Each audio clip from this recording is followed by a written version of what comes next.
Velkommen til dette års revy. 60 års jubilæum fra Pia.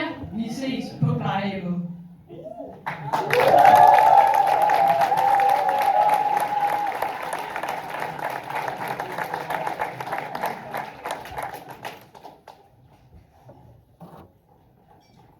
Hej, Anders. Hvad laver du? Jamen, goddag, Bæver. Jeg er i gang med at skrive brev til sygeplejerskerne og til lærerne. Det er en invitation. Det er snart 60 år siden, vi er færdige på Wien. Og jeg tænkte, om du vil være medvært sammen med mig til jubilæet. Nej, Anders. Det vil jeg vildt gerne.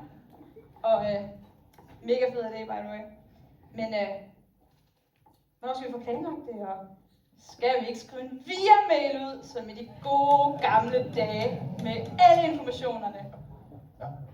Altså, vildt god idé, venner, men det der via-mail der, stop det, det skal på SoMe. Nå, ja. Kunne du så ikke lige stå for at lave et opslag med alle invitationer? Jo, jamen jeg har allerede en masse idéer, så jeg kan bare i gang. Fantastisk. Skat! Ja, så er det. Jeg har lige noget SoMe, du skal hjælpe mig med. Ja, okay, altså, jeg kender alle de rigtige vinkler, så du siger bare, hvad jeg skal gøre, skal. Jo, altså, nu skal du høre. Kom med. Ja. Ja, Anders. Ja, Skal vi ikke se at få planlagt det? ved du hvad, Bæver? Det er den bedste idé, du har haft i dag. Skønt, lad os komme i gang.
slap nu af, den sygeplejer prøvede bare at hjælpe dig. Det er din fucking tegning.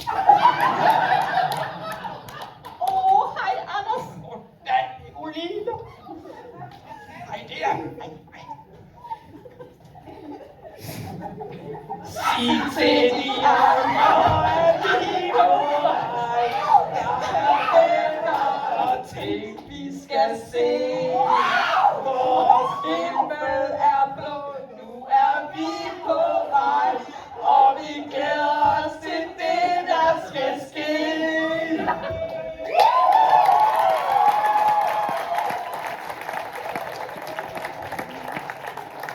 Velkommen til. Tak for sangen.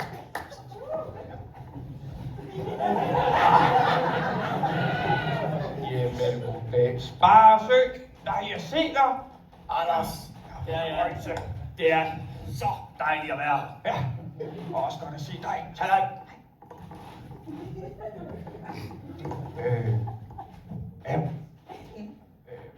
Hvem var ham Sparesø kom sammen med? Det var Anders Seeland. Hvem var Anders Seeland? Du ved, ham der med den pæne kæreste. Nå! Jeg kan godt huske ham. Ja. Jamen, jeg håber bare sådan, der er burger til aftensmad. Du ved, jeg fik jo en cheeseburger her til morgenmad kl. 7. Og så fik jeg vist noget toastbrød med noget oksebøf her kl. 12. Og så fik jeg vist også nogle sliders her kl. 16. Så kunne vi bare lige få noget burger her kl. 20. Jo, men altså, har aldrig hørt, at en smøg kan være mindst så god til aftensmad. Det er faktisk ikke bedre. Ved du hvad? Vi bør lave en madpyramide sammen. Ja, det lyder som en god idé. Men smøger, det skal altså indgå. Ja, okay. Så skal min morgenkaffe altså også indgå. Og alle de forskellige lækre burger selvfølgelig, du ved. Baconburger, kyllingburger, cheeseburger, sliders, så de er lidt mere skæve, du ved. Hvis vi skal nå det, så må vi vist også hellere. Ja, vi skal nok nå det gamle. Ja. Ja, goddag, Anders. Ja, goddag. Ja, goddag. Ja, god gammel. Ja. Hej, Anders. Hej, Lassen. Hej. Ja, det er godt at se. Ja. Skønt. Hej, hvad? Nej.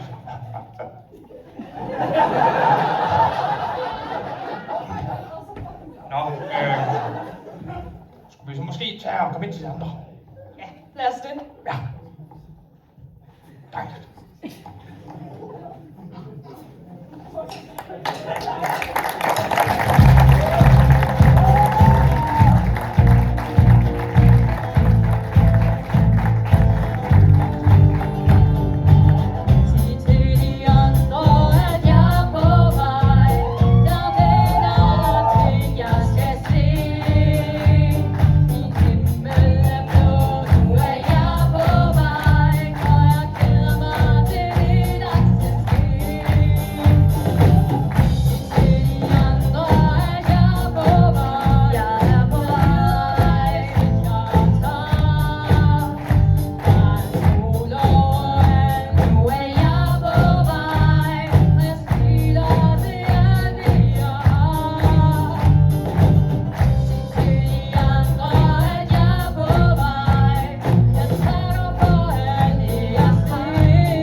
Og se, ja, dejligt er her.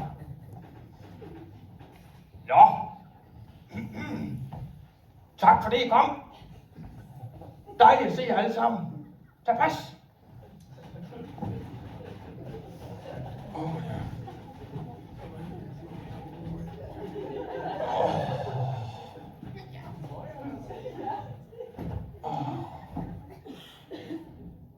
Ja, det er mig. Før vi lige går i gang, så synes jeg, der er nogen, vi skal sige tak til. Fordi Frederikke Lundsgaard fra matematikholdet, og vores allesammen kære tutorbedstemor, Nicoline, de har valgt at bage kage til os alle sammen i aften. Så det synes jeg lige, vi skal udbringe en skål for. Skål derude!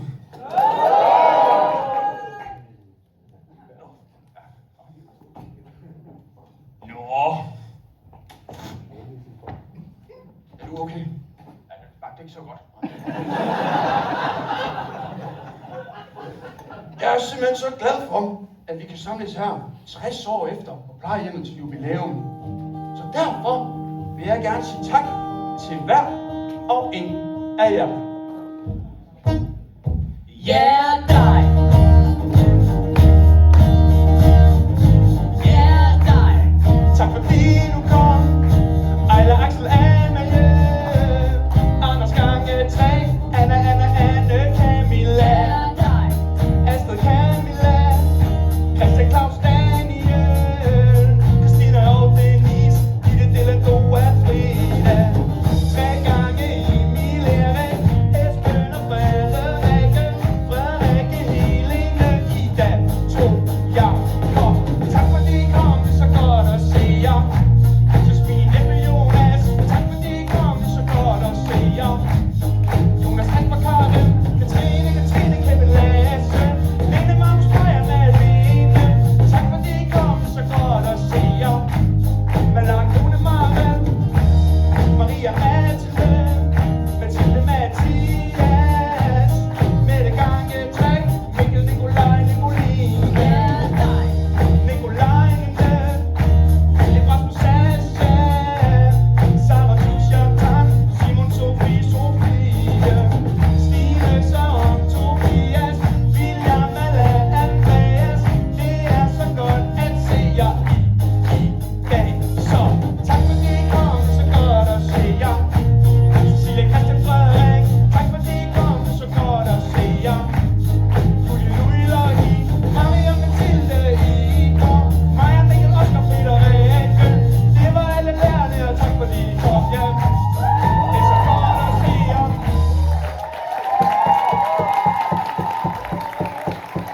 Ja, det er mig, der takker.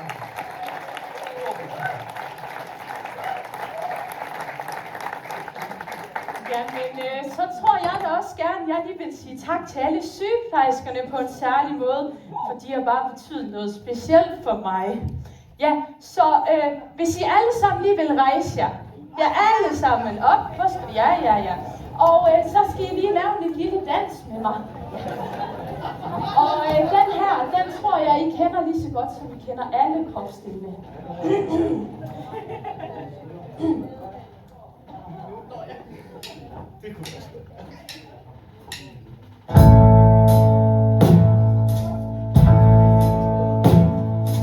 Hoved, skulder, knæ og tå, knæ og tå. Hoved, skulder, knæ og tå, knæ og tå. Øjne, ører, næse og mund. Hoved, skulder, knæ og tå, knæ og tå. Ja, ja.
Jeg har noget sjovt, jeg skal fortælle jer.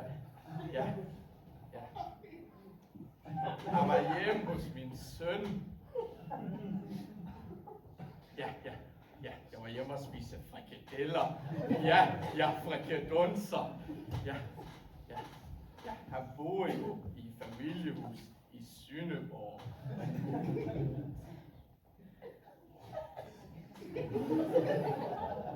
Ja, nu når jeg sagde Sønderborg, ja, så var jeg jo hjemme hos min søn i går.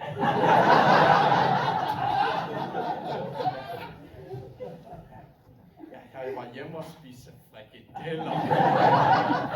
Nøj, de var gode til min mave.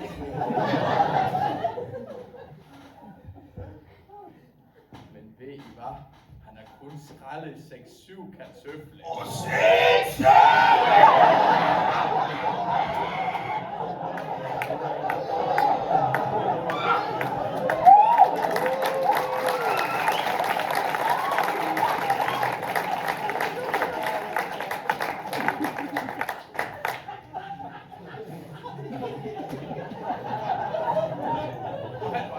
Det sjove var jo så, han havde glemt at kolde Asie. Ja.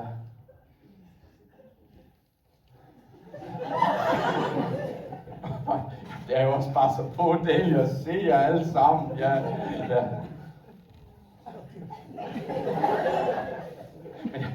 Men nu når jeg sagde Asie, ja, han havde jo glemt at kolde Asie. Søren! Du er ikke sønderjyde, og desuden er du senil, og du står bare og gentager dig selv. Malene! Ti stille! Fuck dig, Jonas! Fuck dig, Malene! Fuck jer begge! Okay, Anders, kan du huske dengang vi gik forbi her? Jeg har faktisk gemt noget til dig, det er lige hernede. Fuck dig! Kom! Okay. Så kom!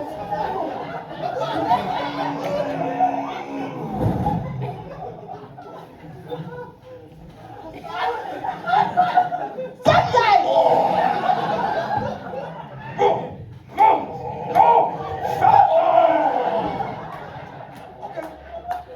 Du griner nu, Malene, det er bare fordi, jeg har glemt noget. Jeg skal godt nok grave dybt for at finde en. Fuck dig!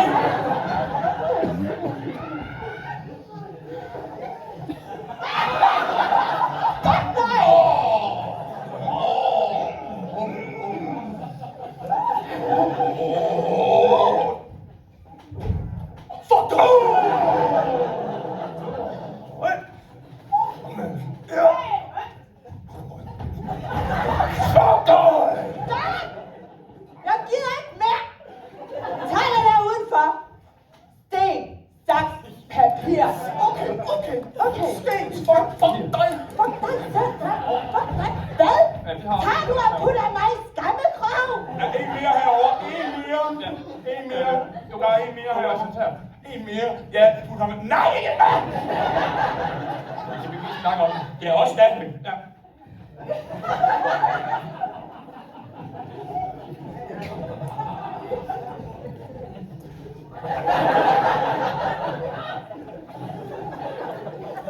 Hvor er der klub fra?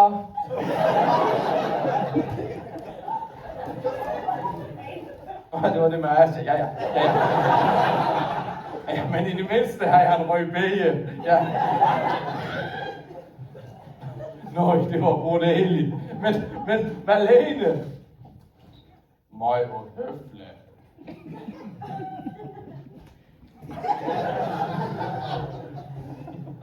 Det er også bare så brutalt at se jer ude sammen, ja. Nå, det sjove var jo så, at... Tak for det, Søren. Det var rigtig lærerigt. Skal du ikke lige ud og vande planterne lidt? Hej. Er I allerede gået i gang? Hvad, Oscar? Er du ikke lidt sent på den?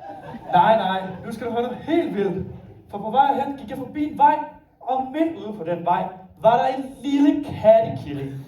Og samtidig spotter jeg en lastbil kom kørende i virkelig høj fart, så den nærmest ved at komme helt tæt på den lille kattekilling. Så jeg vælger at springe ud for at redde den. Jeg var sådan total rullefalder. Whoosh! Så var den reddet. og jeg var heldig. Men jeg slog i min skulder og mit knæ. Så det er derfor, jeg er lidt sent på den. Nå, Oscar, men det er godt, du er her. Ja. Nå jo, jeg skulle sige fra backstage, Mathilde, at hvis man er lidt tørstig, det er man jo, så skal man lige smide forbi baren og få en øl, fordi der er nemlig happy hour den næste time, hvor man kan få 2 for 2 pris.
Hej Mathilde. Hej Emil. Hvor er det godt at se dig. Og så endda bag i baren, ligesom i de gode gamle dage, da du stod bag i baren i backstage. Ja, det er også virkelig godt at se dig, men er du okay? Du ser lidt bleg ud. Nu når du siger det, så har jeg faktisk lidt kvalme. Emil, du har nu ikke igen hoppet i søen med en hotdog. Jeg troede, du lærte introen, at det var en rimelig dårlig idé. Og så er du desuden lidt for gammel til at plaske rundt i lille sø. Nej. Helt roligt. Jeg lærte dengang, at det ikke var en særlig god idé. Men Mathilde, skal vi ikke have en lille en? Nå, det kan godt være, at det hjælper at drikke det lidt væk. Ja. Men al den her fest, den minder mig bare om de gode gamle dage på studiet. Hvor jeg jo desuden scorede Benjamin til Bjergfolk. Ja. Der var mange, der mødte hinanden dengang, vi gik på studiet. En masse søde par. Søren og Ida.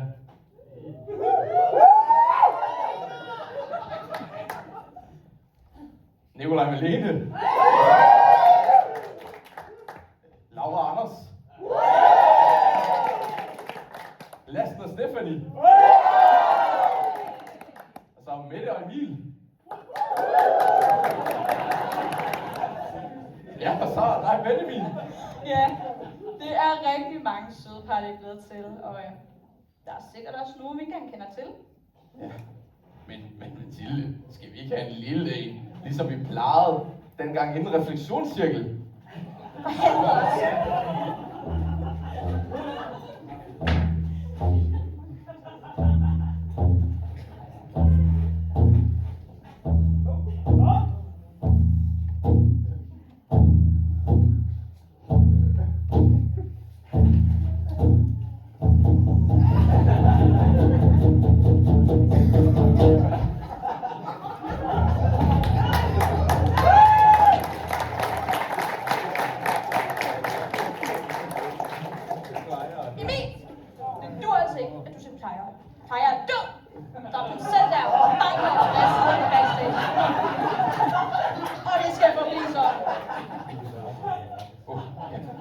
Det kan jeg godt se.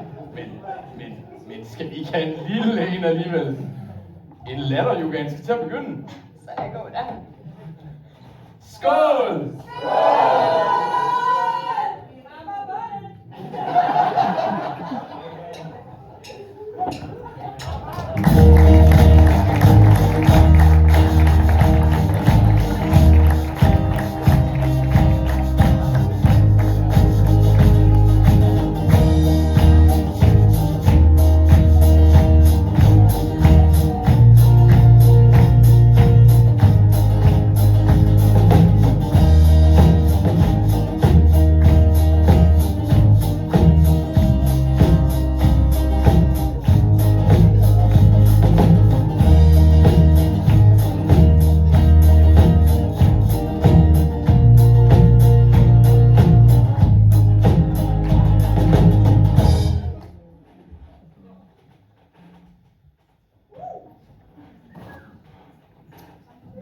dejligt at se så mange gamle mennesker her.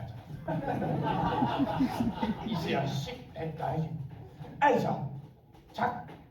Og tak fordi I er kommet i dag. Kan I gætte, hvad vi skal? Vi skal have latteryoga.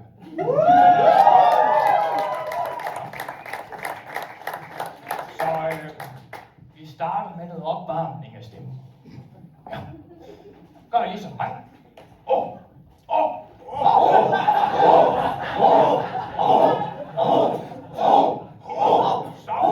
Så. Til stille.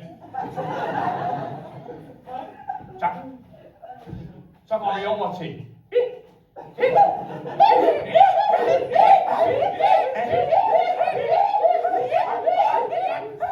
Stop. Tak for det. Det lød faktisk ret godt. Det var lidt. Jeg bliver bare lidt gal.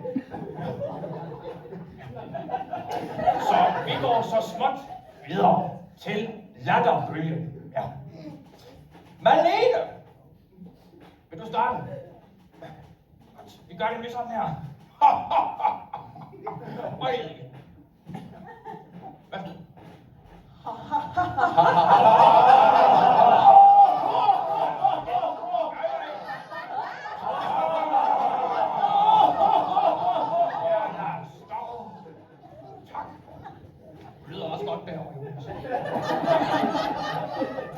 Fik du tisset i morges?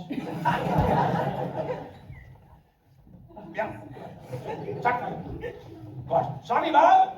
Så er vi klar til næste. Det bliver sandt. Vi skal ud og køre rutsje. Så tag hinanden i gravkrogen her. Ja. Og så skal I forestille jer, at vi er i Torshavn. Og i Torshavn, der starter med at sige kører ikke op i så kører vi op. Og du fortsætter med at køre op.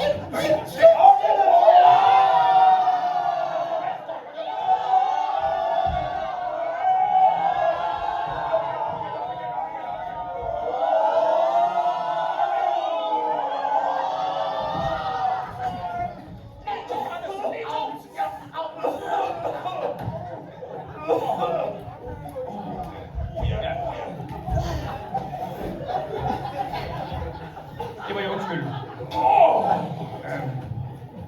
Det var ikke lige planlagt.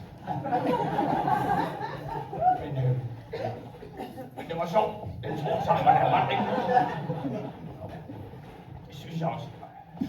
Nå, lad os fortsætte til sidste. Det bliver godt det her.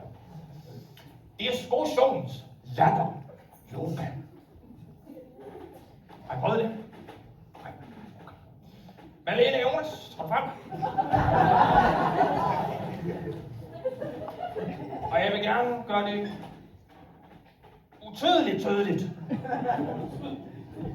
Jeg gør det tydeligt. At I skal ikke blive sure. Er I med? Så man gør sådan her.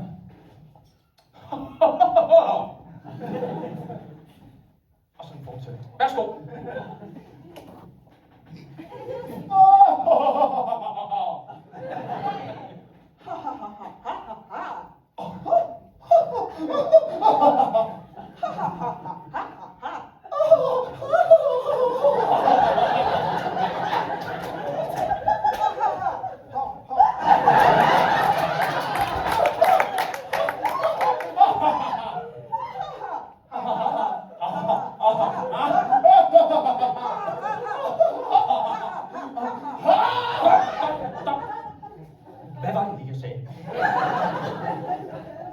Hvad var det, jeg sagde lige før? Nu bliver jeg kraftedeme sur. Er du med?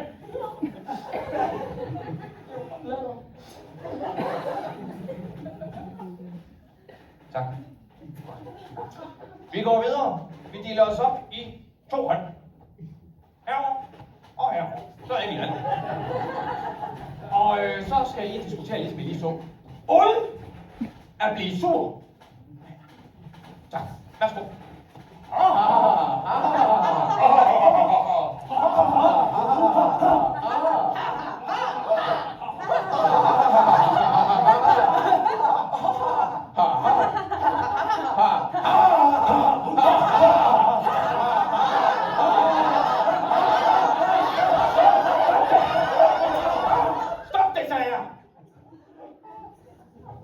da utroligt. Hvor mange gange skal jeg sige det her? Før I forstår det. Er I gamle eller hvad?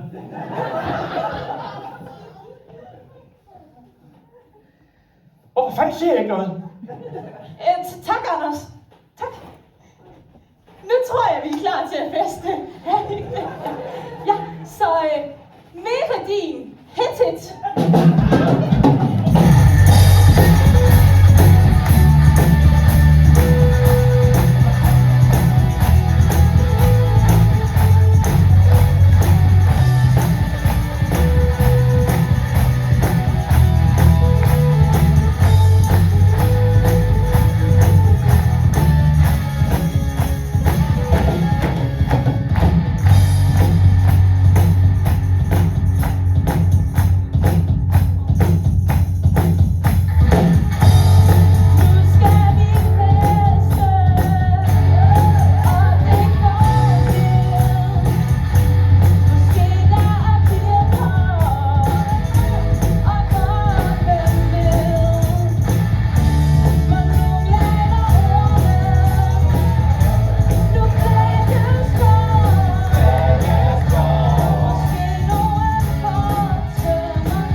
Der er jo ikke koldt herinde.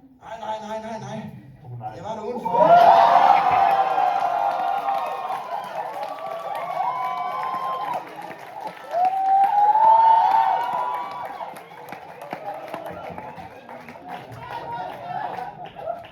tror jeg vist også, vi er klar.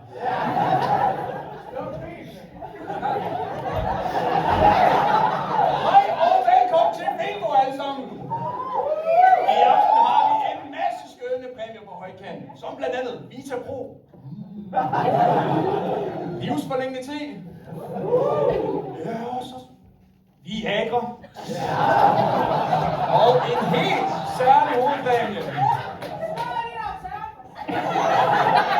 Skål der. Og en helt særlig hovedpræmie, som jeg venter lidt med at løfte sløret for. Ved min højre side har jeg min smukke julemand, som er klar til at læse tallene op. Så har jeg fået at vide, at jeg skal sige, at der kan købes bingoplader over i baren, sammen med æbleskiver og gløgg, og I skal bare spørge løs, for det går taget sammen til et godt formål, nemlig revy.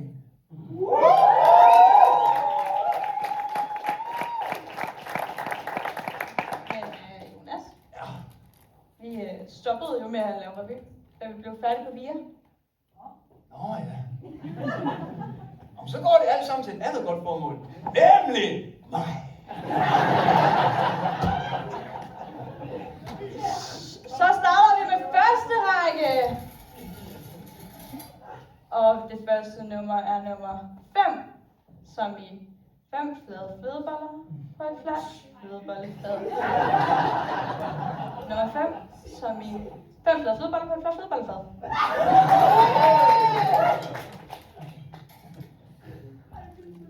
Så har vi nummer 67. Nummer 67. Bingo! Ej, Søren, du kan altså ikke have bingo endnu. Der er kun blevet råbt 2 tal op.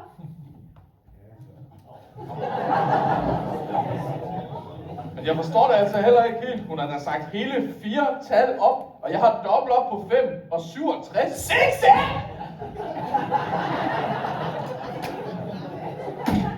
Okay, så nu prøver jeg lige at forklare det. Så du skal have 5 forskellige tal på samme række.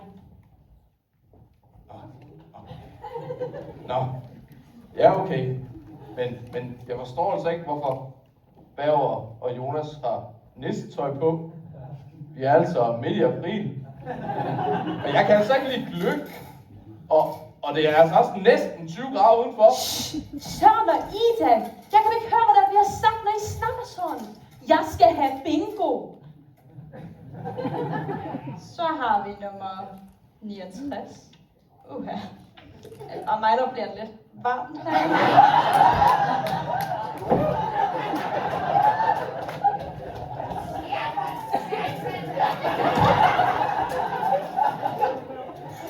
Så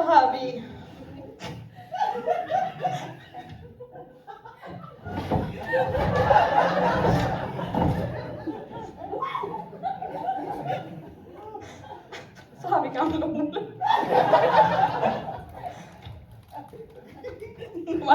Hvem er gamle Ole? Det ved jeg ikke. Hvad står der? 90. Nummer 90. Bingo! Bingo!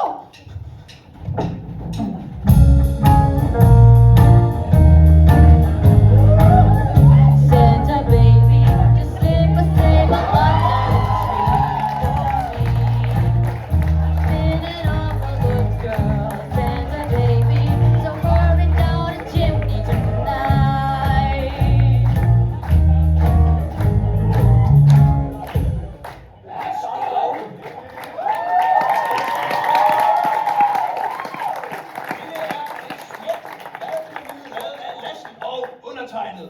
Det er en wonderful kind til, hvordan man opnår lykke, og det sunde og helt perfekte liv. Ej, den er jeg altså bare glad for. Den må jeg hellere fejre med en smøg. Nå, jamen, så hopper jeg lige med. Håber det er sjovt.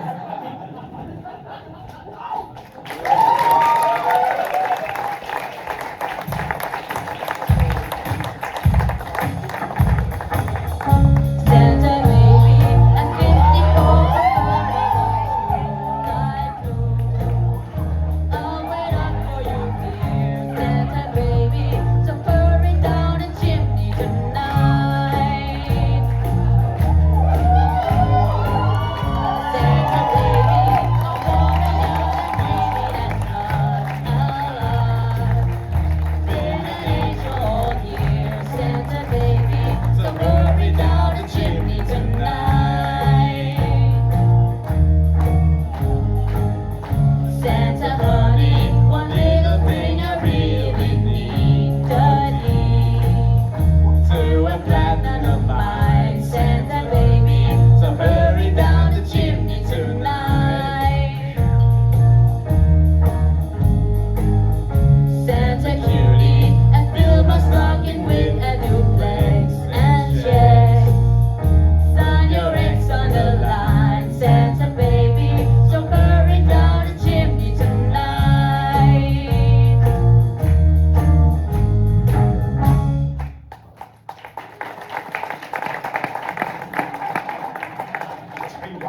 det er bare fantastisk, du har vundet den pyramide.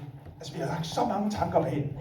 Jo, altså, jeg synes, at den var meget fin, men altså... Katrine, er du okay? Kom her.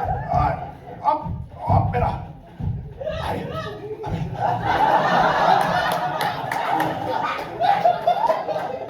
Jamen, Katrine, hvor er jeg bare glad for, at du har vundet den madpyramide der. Altså, jeg kan godt... Men drøfter, Katrine. Altså, det der rygning der, det hjælper sgu på noget. Altså, sidst jeg var i praktik, der fik jeg en helt ny klarhed. Altså, det var ligesom at få en åbenbaring. Det var ret spirituelt. Altså, det var 3 timer søvn, 2 smøger til morgenmad, og 2 til frokost, og så en lur til aftensmad. Men det hele, det fremgår også i madpyramiden, så ja. Ja, jeg tror nu også, jeg vil holde mig til gulerødderne. De skulle være så gode for synet. Det går altså ret ondt der. Jeg tror, jeg har fået en bule. Altså, kan du se noget? Nej, det må du lægge ud på landet med, Katrine.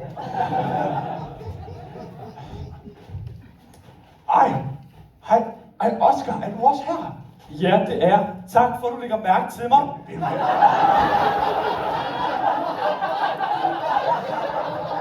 Ved du hvad, Oscar, jeg har sådan gået og har glædet mig til at snakke om de gode gamle dage.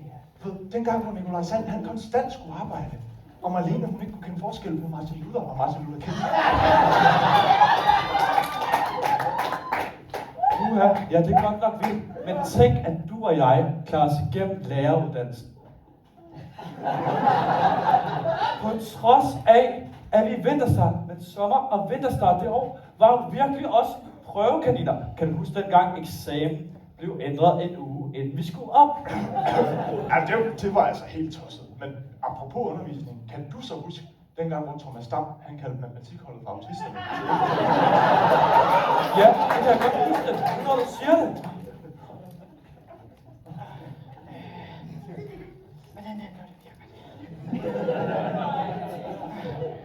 Hej, blokken!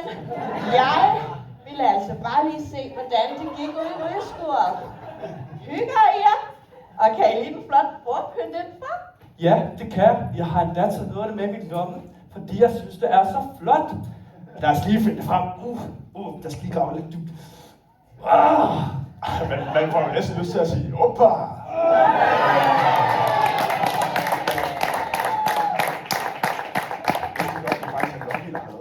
Det er også Lucky, der har lavet alt scenografi til et års revy.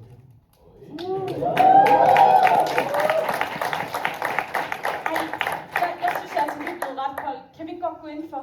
Jo, altså, det lyder som en god idé. I sagt, vi også gå ind og se, hvordan vi gør det bordpynt. Ja, lad os det.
Sikke et kostume, du har på.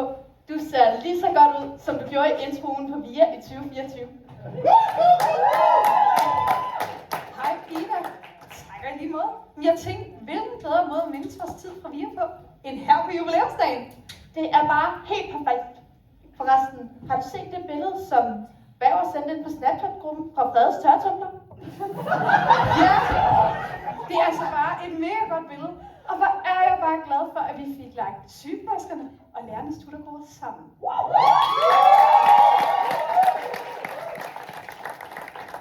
Det var så fedt. Ja, selvom det krævede meget. Ja, det skabte lidt rebeller i personalegruppen. Særligt hos Marianne og Gin. Ja, Ja, men jeg tænker faktisk kun, at vi klarede det på grund af vores super stærke venskab. Ved du hvad, Ida? Det tror jeg, du har fuldstændig ret i. Du er nok en af mine allerbedste tutorforpersonsvenner her på VIA University College her på Silkeborg. Og så er du altså bare også en af mine allerbedste tutorforpersonsvenner her på VIA University College her på Silkeborg.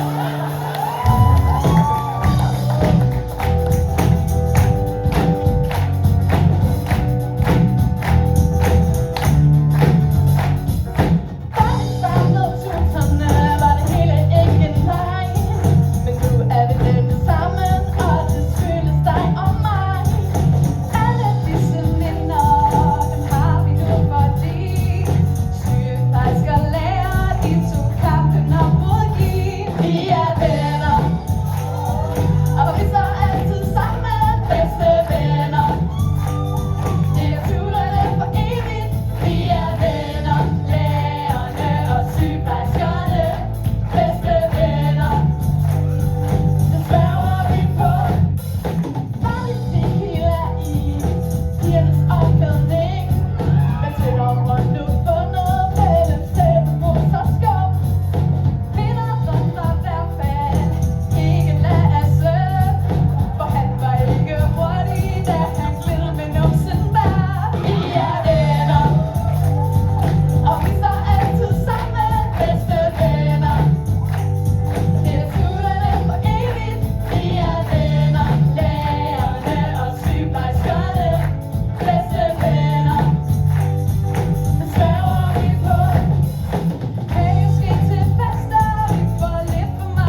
Sø, hvis vi skal vinde nu, så skal vi lige logge ind. Ved du, hvad vi har brug for?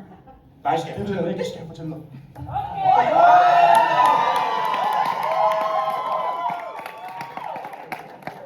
Ej, Jonas, jeg tror, du var færdig med at Bedstemor Nico. Fanden med nej, om jeg er ej. Tøjet, det skal af, når vi spiller beerpong.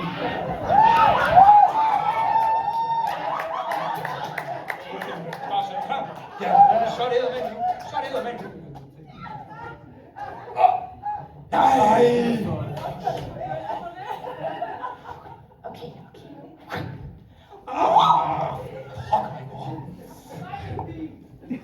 Skål! Arsøl. Skal vi lige se, hvad fars husarm kan? Ja, det var ikke mål.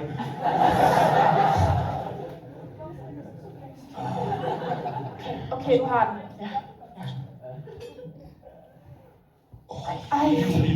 Liv. Kom så. Kom så. Lige igen. Er det færdigt? Kaptajn Underhylde. Nej!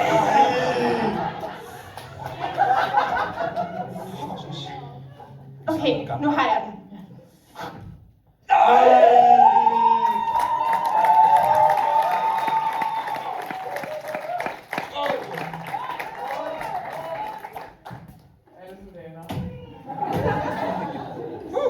Ja, tak for spillet. Tak for spillet.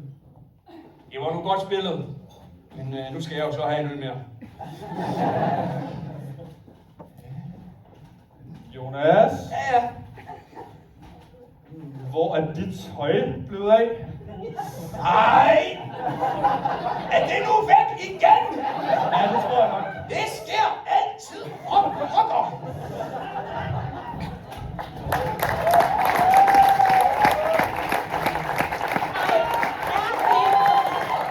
Er det ikke bare en mega hyggelig fest, vi har? Jo. Skal I så ikke lige se noget sejt, jeg kan?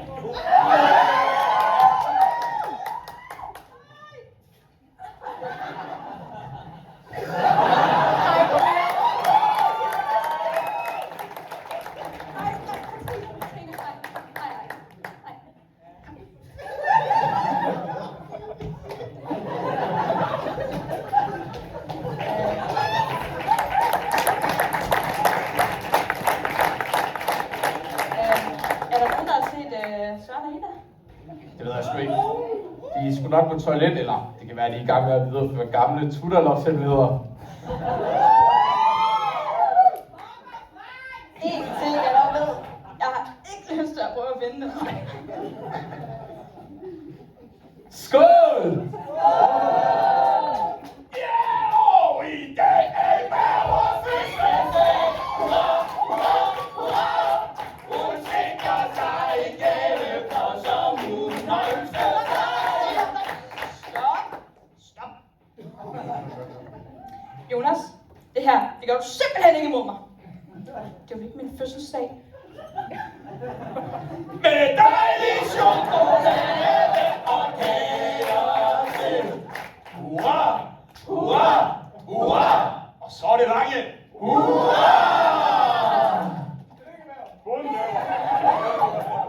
Herovre. Skal du have noget at drikke? Jeg udfordrer dig til bongkamp.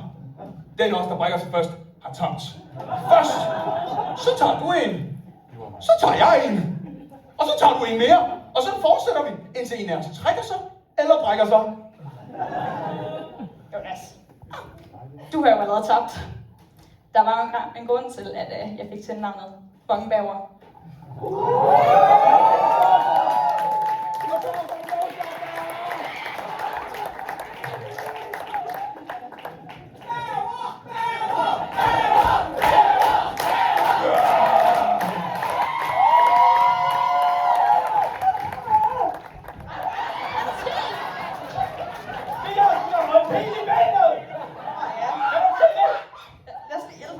Vi finder en drejer. Ja, kom.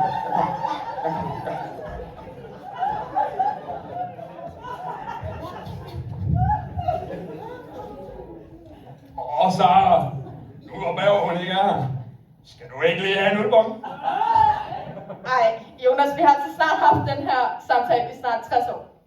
Svaret er stadig nej. Nå. Jamen, skal vi så ikke finde en sodavand til dig? Og så en øl til mig?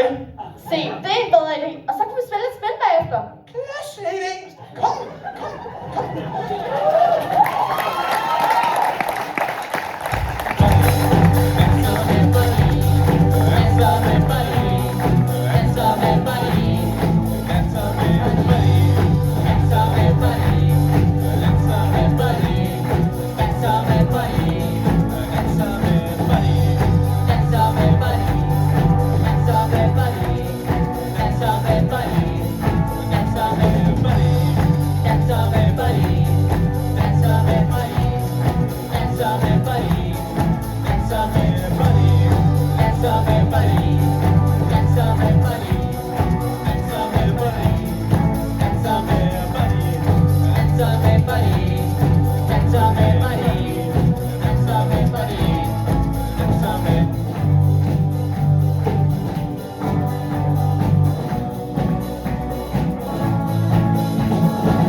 Jamen, er det ikke den gamle Boligruppe?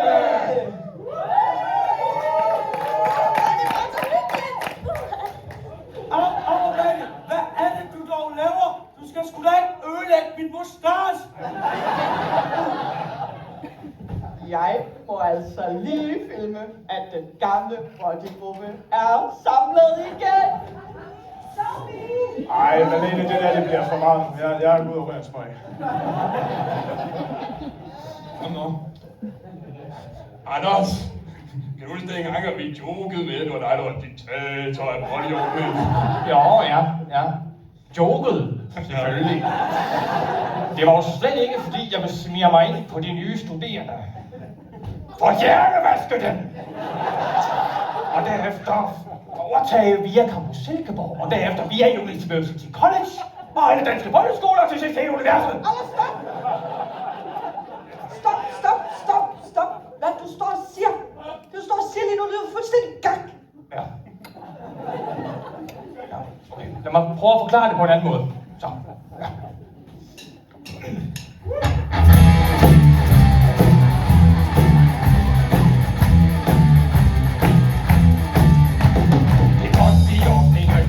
Jeg stiftede den selv. Jeg havde en god idé. Jeg fik det til at ske. De nye sagehej. Det var det, jeg dig. Vi kalder det Boligruppe.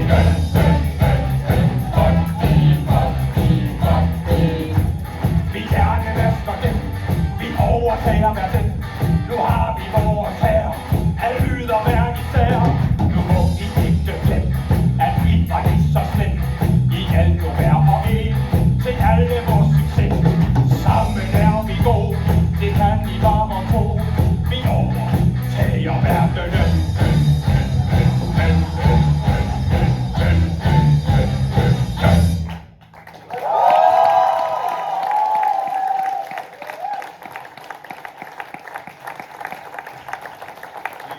Anders, hvis vi nu lige ser tilbage, hvordan synes du så lige, det gik?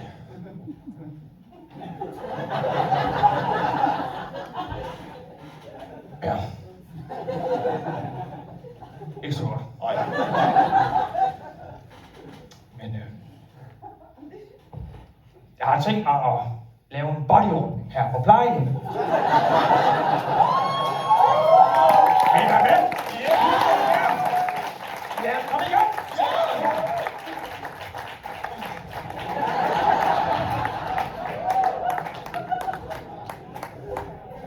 Hvad fanden var det lige, jeg var blevet til der? Det må være min nye medicin.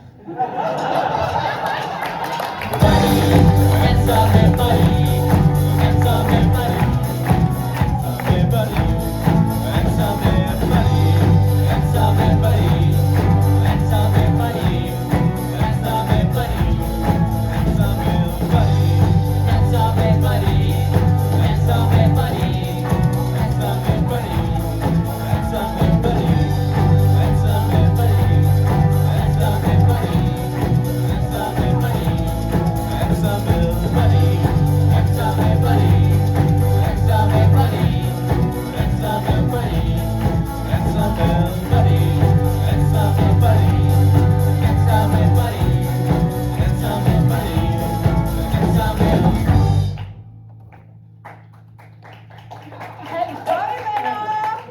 at slutte aftenen af, vil Katrine og jeg gerne stå for en sidste aktivitet.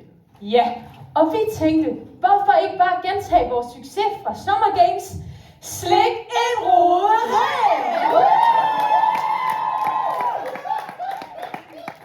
Men nu har I vel forhåbentlig gjort roden ren den her gang. Ja. Ja, selvfølgelig har vi da det. Ja, altså, vi sygeplejersker ved, hvor vigtigt det er med renlighed. Altså, sidst skulle I jo kun finde én vingummi. Men i aften skal I finde hele 2! Fedt, man! Woo! I bliver fordelt 2 og 2 vil være rode. Ja, så hvis I lukker øjnene, så følger vi jer hen.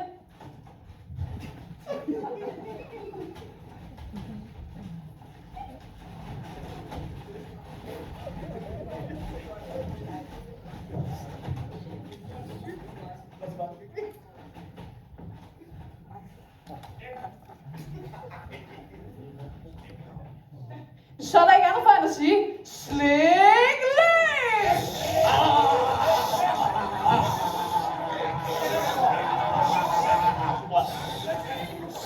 Nico, hvad er det, du siger? Har du været sammen med manden? Ja, det har jeg faktisk. Tom Holland, han gik fra Sverige for at være sammen med mig. Anja og Nico, jeg synes, jeg hører lidt for meget snak heroverfra, og lidt for lidt slikken. Kan I så komme i gang, tøser? Slik, slik, slik den hoved, slik, slik, slik den hoved, slik, slik, slik den hoved, slik, slik, slik den hoved, slik, slik, slik den hoved, slik, slik, slik den hoved, slik. Jamen, vi har en vinder! Tillykke, Frede! Og tusind tak for en mega fed aktivitet. Stærkt, det er gjort for jer!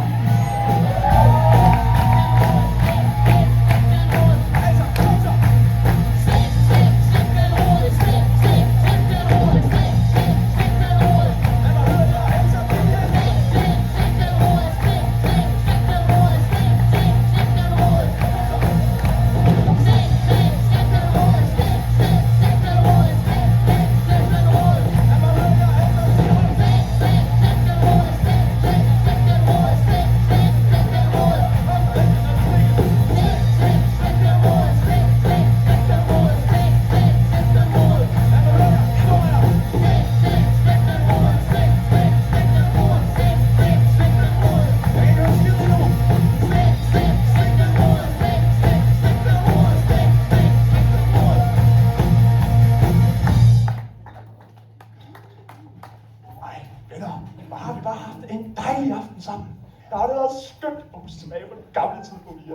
Ja. Det har det virkelig været.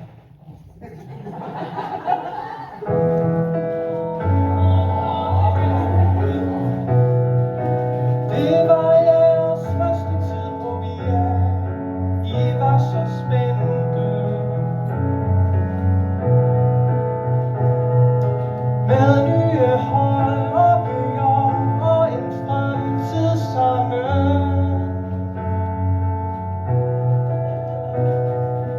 Introen, venner og grin, og pludselig blev vi et sted for jer, og nu fløj afsted. Nu står vi her og siger farvel. Så vi siger tak for jeres tid her, og alt det I gav.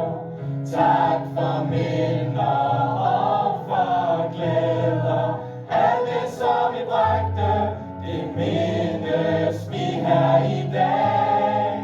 Vi så tilbage, hvad studiet var, hvem var det vi var. Så vi siger tak for jeres tid her, og alt I er for os. Der var opgaver, eksamener og kaffe nok.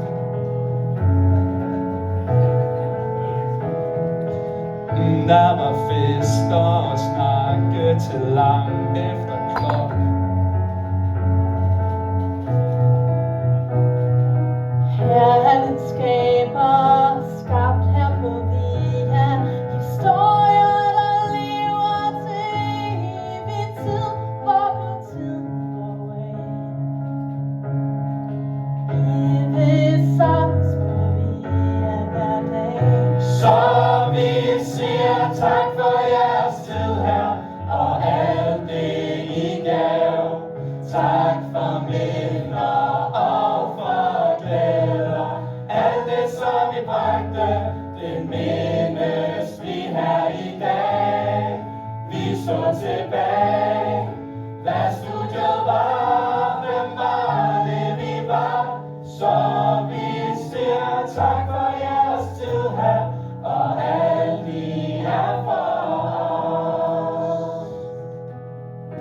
Så vi siger tak for jeres tid her, og alt det I gav.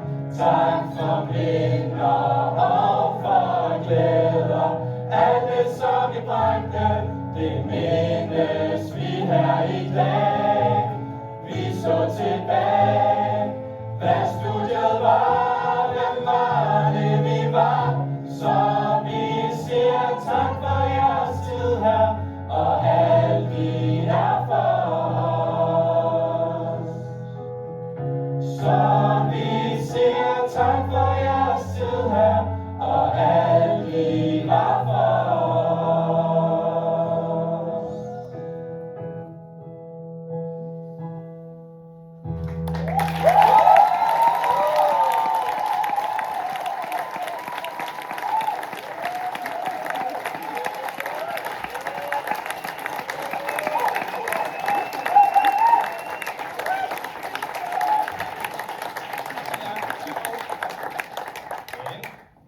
Nu skal vi også hjem. Men vi skal først rydde op. Det er godt, Jonas? Jo. Ja. Og alle skal være med.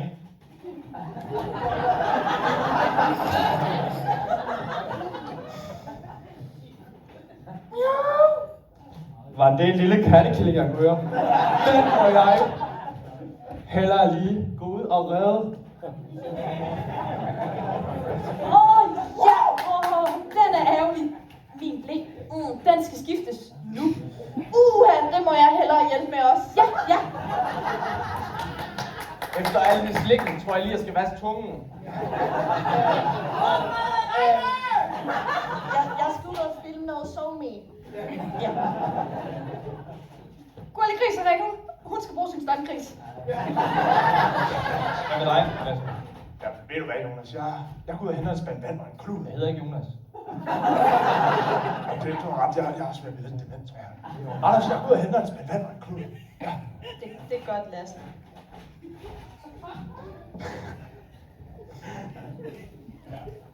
Det har været en god dag. Det har det virkelig. Og jeg tror kun, der er én ting tilbage at sige. Og De levede lykkeligt til deres dages ende.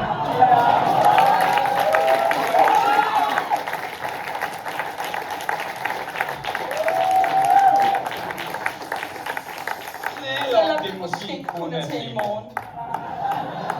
Tak for i aften.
Jeg vil først rigtig gerne sige mange tak for, at I var her, og jeg har støttet og I grin sammen med os.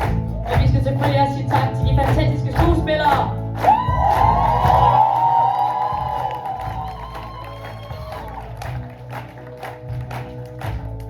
Til de fantastiske instruktører.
et år siden, der var det jo os, der stod styregruppen. Og hele revyen faktisk. Hvilket vi synes var vildt. Og tradition tro, der har vi jo også købt en gave til den nye styregruppe. Så vi har selvfølgelig lavet en lille gavepose eller gavekasse, som vi faktisk har designet helt selv i år til hver en af jer.